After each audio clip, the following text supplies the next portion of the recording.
राधे राधे। निर्जला एकादशी व्रत कथा। निर्जला एकादशी पर अवश्य पढ़े ये व्रत कथा। हर इच्छा पूरी होने के साथ समस्त पापों से मिलेगी मुक्ति।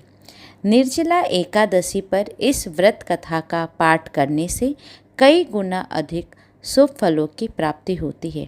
आइए जानते हैं संपूर्ण भीमसेनी एकादशी की व्रत कथा।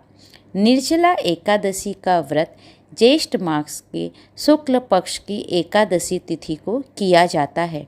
हिंदू धर्म में इस व्रत का धार्मिक महत्व ही नहीं बल्कि शारीरिक और मानसिक स्वास्थ्य के लिए काफ़ी लाभकारी माना जाता है। इस दिन भगवान विष्णु की विधिवत पूजा करने के साथ निर्जला व्रत रखने की विधान है। इसके साथ ही इस दिन दान देने से कई गुना अधिक फलों की प्राप्ति होती है और समस्त पापों से मुक्ति मिल जाती है।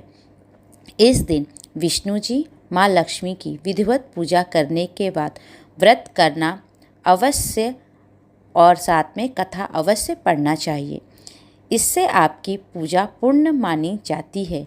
आइए जानते हैं निर्जला एकादशी का शुभ मुहूर्त और संपूर्ण व्रत कथा। निर्जला एकादशी 6 और 7 जून को इस बार मनाई जा रही है। दोनों दिन शुभ है, लेकिन 7 जून को बहुत ही ज़्यादा शुभ है। निर्जला एकादशी ऐसे में उदया तिथि के आधार पर निर्जला एकादशी का व्रत 6 जून को रखा जाएगा, जो गृहस्थ लोग रख सकते हैं। इसके अलावा वैष्णव संप्रदाय के लोग 7 जून को रखेंगे। निर्जला एकादशी व्रत कथा। भीमसेन व्यास जी से कहने लगे कि हे पितामह, भ्राता युधिष्ठिर, माता कुंती, द्रौपदी, अर्जुन, नकुल और सहदेव आदि सब एकादशी का व्रत करने को कहते हैं, परंतु महाराज मैं उनसे कहता हूँ कि भाई मैं भगवान की शक्ति पूजा आदि तो कर सकता हूँ, दान भी दे सकता हूँ, परंतु भोजन के बिना नहीं रह सकता। इस पर व्यास जी कहने लगे कि हे भीमसेन, यदि तुम नरक को बुरा और स्वर्ग को अच्छा समझते हो तो प्रति मास की दोनों एकादशियों को अन्न मत खाया करो। भीम कहने लगे कि हे पितामह, मैं तो पहले ही कह चुका हूँ कि मैं भूख सहन नहीं कर सकता। यदि वर्ष भर में कोई एक ही व्रत हो तो वह मैं रख सकता हूँ, क्योंकि मेरे पेट में वृक नाम वाली अग्नि है, सो मैं भोजन किए बिना नहीं रह सकता। भोजन करने से वह शांत रहती है, इसीलिए पूरा उपवास तो क्या, एक समय भी बिना भोजन किए रहना कठिन है। अतः आप मुझे कोई ऐसा व्रत बताइए जो वर्ष में केवल एक बार ही करना पड़े और मुझे स्वर्ग की प्राप्ति हो जाए। श्री व्यास जी कहने लगे कि हे पुत्र, बड़े बड़े ऋषियों ने बहुत शास्त्र आदि बनाए हैं, जिनसे बिना धन के थोड़े परिश्रम से ही स्वर्ग की प्राप्ति हो सकती है। इसी प्रकार शास्त्रों में दोनों पक्षों की एकादशी का व्रत मुक्ति के लिए रखा जाता है। व्यास जी के वचन सुनकर भीमसेन नरक में जाने के नाम से भयभीत हो गए और काँप कर कहने लगे कि अब क्या करूं? मास में 2 व्रत तो मैं कर नहीं सकता। हाँ, वर्ष में एक व्रत करने का प्रयत्न अवश्य कर सकता हूं। अतः वर्ष में एक दिन व्रत करने से यदि मेरी मुक्ति हो जाए तो ऐसा कोई व्रत बताइए। यह सुनकर व्यास जी कहने लगे कि वृषभ और मिथुन की संक्रांति के बीच ज्येष्ठ मास के शुक्ल पक्ष की जो एकादशी आती है उसका नाम निर्जला है।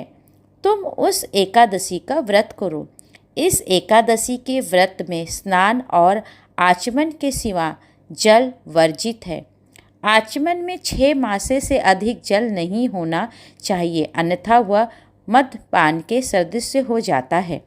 इस दिन भोजन नहीं करना चाहिए, क्योंकि भोजन करने से व्रत नष्ट हो जाता है। यदि एकादशी को सूर्योदय से लेकर द्वादशी के सूर्योदय तक जल ग्रहण न करें तो उससे सारी एकादशियों के व्रत का फल प्राप्त होता है। द्वादशी को सूर्योदय से पहले उठकर स्नान आदि करके ब्राह्मणों का दान आदि देना चाहिए। इसके पश्चात भूखे और सत्पात्र ब्राह्मण को भोजन कराकर फिर आप भोजन कर लेना चाहिए। इसका फल पूरे 1 वर्ष की संपूर्ण एकादशियों के बराबर होता है। व्यास जी कहने लगे कि हे भीमसेन, यह मुझको स्वयं भगवान ने बताया है। इस एकादशी का पुण्य समस्त तीर्थों और दानों से अधिक है। केवल एक दिन मनुष्य निर्जला रहने से पापों से मुक्त हो जाता है। जो मनुष्य निर्जला एकादशी का व्रत करते हैं उनकी मृत्यु के समय यमदूत आकर नहीं घेरते, वरन भगवान के पार्षद उसे पुष्कर विमान में बिठाकर स्वर्ग को ले जाते हैं। अतः संसार में सबसे श्रेष्ठ निर्जला एकादशी का व्रत है। इसीलिए यत्न के साथ इस व्रत को करना चाहिए। उस दिन ओम नमो भगवते वासुदेवाय मंत्र का उच्चारण करना चाहिए और गौदान करना चाहिए। इस प्रकार व्यास जी की आज्ञा अनुसार भीमसेन ने इस व्रत को किया। इसीलिए इस एकादशी को भीमसेनी या पांडव एकादशी भी कहते हैं। निर्जला व्रत करने से पूर्व भगवान से प्रार्थना करें कि हे भगवान, आज मैं निर्जला व्रत करता हूँ, दूसरे दिन भोजन करूँगा। मैं इस व्रत को श्रद्धापूर्वक करूँगा, अतः आपकी कृपा से मेरे सब पाप नष्ट हो जाए। इस दिन जल से भरा हुआ एक घड़ा वस्त्र से ढककर स्वर्ण सहित दान करना चाहिए। जो मनुष्य इस व्रत को करते हैं उनको करोड़ फल सोने के दान का फल मिलता है, और जो इस दिन यज्ञादि करते हैं उनका फल तो वर्णन ही नहीं किया जा सकता। इस एकादशी के व्रत से मनुष्य विष्णु लोक को प्राप्त होता है। जो मनुष्य इस दिन अन्न खाते हैं वे चंडाल के समान हैं, वे अंत में नरक में जाते हैं। जिसने निर्जला एकादशी का व्रत किया है वह चाहे ब्रह्म हत्या हो, मदपान करता हो, चोरी की हो या गुरु के साथ द्वेष किया हो, मगर इस व्रत के प्रभाव से स्वर्ग जाता है। हे कुंती पुत्र, जो पुरुष या स्त्री श्रद्धापूर्वक इस व्रत को करते हैं उन्हें अर्घ लिखित कर्म करने चाहिए। भगवान का पूजन, फिर गौ दान, ब्राह्मणों को मिष्ठान व दक्षिणा देनी चाहिए तथा जल से भरे कलश का दान अवश्य करना चाहिए। निर्जला के दिन अन्न, वस्त्र, उपहार, जूती आदि का दान भी करना चाहिए। जो मनुष्य भक्तिपूर्वक इस कथा को पढ़ते हैं या सुनते हैं उन्हें निश्चय ही स्वर्ग की प्राप्ति होती है। हरे कृष्ण कृष्ण कृष्ण हरे हरे, हरे राम राम राम हरे हरे। हरि बोल। राधे।